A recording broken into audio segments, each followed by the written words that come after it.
name is J. Scott G. I have been I've been an electronic producer for I guess about 20. You're old. 20 I am about 20 years now. I used to be in a band called Deep Sky. We used to be one of the live touring bands in America back when there weren't a lot of producers in America. Mm-hmm. And John Beaver used to come to every single show that we did pretty much on the West Coast. Yeah. He would be there every single time, all like smiley faced and stuff like, hey, it's me. I love you guys. I was a little more cocky back then, and I kind of, from what I understand, like kind of just blew you off a little bit, which is weird because I would never do that now.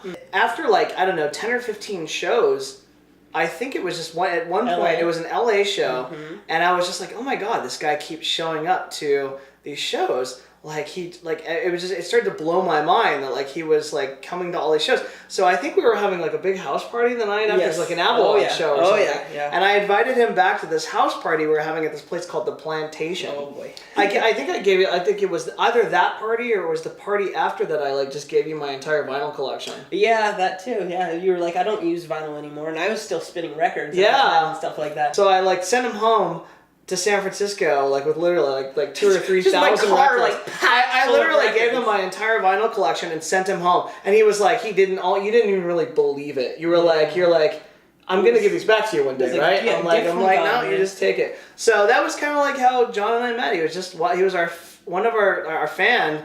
And it's crazy because like over the years, I mean, this is like what 2000. The Plantation was around 2000.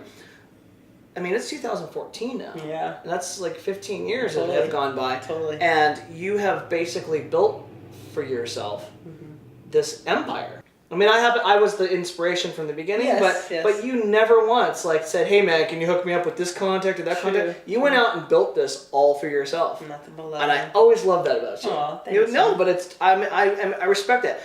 But John and I have had like so many epic adventures. It's not even just like it's just more with than the music. No, I mean like obviously like we bonded through music, but I mean like you and I have like had so many like things outside of music, and music's always been our common denominator. We've done Coachellas. Yeah. We did a Burning Man. It's interesting because like I don't have a lot of friends. I have friends I can count on one hand. Me too. That I've met in the situation that I've met you in. And we've been friends for a really long time through thick and thin, and like the ups and downs and all the girls that we've dated and like all the craziness, like we've just managed to like.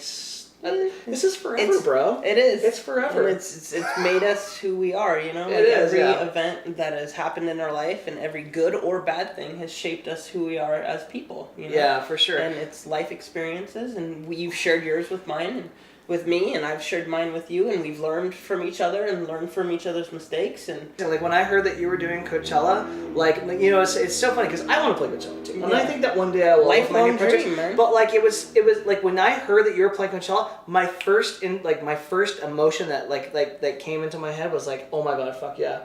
Like it was just like I was so happy for you. I was honestly like totally. Like you were saying earlier, you know, it's one of those things that I've worked on my whole life. No one has helped me with that. I've been doing this mix CD for 10 years. I know. Just for the heck of it. You know, I give it out for free. Yeah. It's nothing but the love of the music to share with people and stuff like that. You know? You have really persevered. Seriously, it's impressive. It really is impressive. And that doesn't happen nowadays. Like people don't build careers based on that anymore. Like it's not really like that anymore. In our day and age, like it seems like the people who are really popular are the ones who are putting out like the big tracks and they have like all the money behind them. But like you seem to have this thing. It's because of the joy on your face when you're up there. I've seen people come and go, but like as I see people, like people really love you. I've had to change my own ethos about like what I thought about like what's going to happen for your career, because I thought, you know, he's just trying to do the same thing that everyone else is doing. But you really do set yourself apart by like the sheer fact that like you radiate joy to everybody, and that's why I think that you will go far because of that. It's gonna be a good year. It's gonna be amazing, man. I have a really good feeling. I think it's finally starting to pick up and go in the right direction. I had just come back from a year of living in Europe, and so we got all my stuff out of storage. and we drove. You and I did the road trip. Yeah. From San Francisco to Albuquerque, and we stopped at like the Grand Canyon. That was cool. And we stopped at the Meteor Crater. It was just we just generally had a good time. We videoed the whole thing. Yes. And so John wasn't feeling too good on the trip back, and we got to Albuquerque, and he was like not feeling good at all. Got really, really sick. He's catching up with me. And it was weird because by the time that we got back to Albuquerque, he was really like, it was like I thought we probably were gonna have to take him to the hospital. And he ended up feeling a little bit better, and we flew him home. And then I think you called me like a couple weeks later, a month later, and you're like, guess what? Yeah. I have cancer. But like there was a point at which I had gone through the motions in my head of preparing myself for I thought, okay, worst case scenario, like you might die.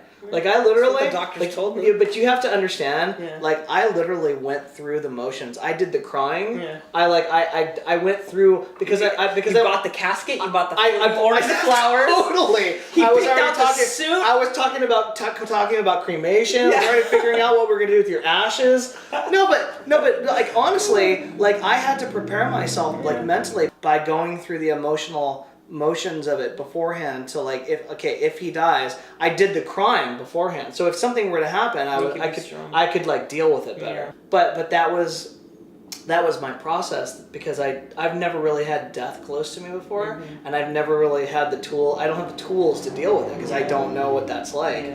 So so instead of letting it catch me off guard if it does happen down the road, I basically started to deal with it beforehand, putting myself in the situation, well, he might die, I need to start grieving now, you know what I mean? So I dealt with the emotion of it beforehand, the worst case scenario. Yeah. But then all of a sudden, like, you didn't die. I'm so sorry. I know. You totally screwed my whole thing up. Like, I had prepared for it, and now you're still here. Yeah. No, but no, and I'm so grateful that happened. But like, I didn't expect it because I think, when you and I would talk on the phone about it, it was just like, yeah, it's not looking good, and I'm just like, okay, I've got to prepare myself for my best friend to die. Like I had to go there, but you're still here, and it's amazing to me, and you're still rocking it. Like that's what's like that blows me away even more. It's like you still like got that smile on your face, and it's weird because like, I was your hero for the music part back in the day, but you've become my hero in like just trying to be more positive and being just having a better outlook on life. So thank you. Awesome. I think it's important, like especially because of like what you've gone through. I think it's important to write about like what you feel. That's what music always was. Yeah. Like music was never about like being a rock star. Music is art. It's an art form, and people have lost that somewhere along the way. And I think that you have a unique opportunity with where you're at to be able to like write about something that you're going through in your life. But I think that like a good gift to people who have been supporters of you will be this song because it'll be the first song that you've done where like it'll be like super pro and like just totally rocking, but it'll be a gift back to the people who have been supporting you this whole time. I'm all about that. Like, you know what I mean? It's like your way to give back to the people who have been there through like this whole tribulation, with the cancer and all that. So that idea is like kind of like I'm on my way up, but I'm taking you with me, and it's your way to like say back to to everybody, this is like my gift back to you. Thank you for being there. That's awesome. For me through this whole like time. That's what my music has always been about, man. Dude, of course, and like it's just you continue to radiate joy and continue to do what you do, and it's all up from here. Yay! So.